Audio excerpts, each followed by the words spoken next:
Friends, आज हम पढ़ेंगे scientific principles of management. F Taylor ने फॉर्मुलेट किए थे 4 principles of scientific management. Taylor formulated 4 principles of scientific management, जो कि मैं आज आपको एक एक करके एक्सप्लेन करने वाली हूँ। तो सबसे पहला पॉइंट है science not rule of thumb. यहाँ पे कहने का मतलब है टेलर का विज्ञान न कि अंगूठे का नियम।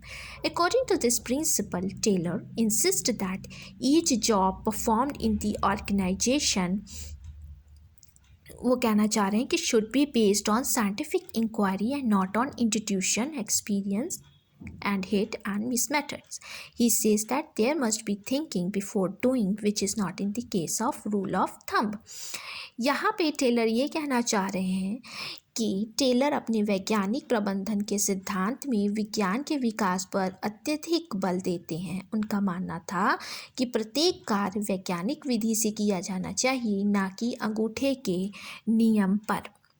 For example, in rule of thumb, the standard time required to do a particular job is decided by the manager on the basis of his past experience.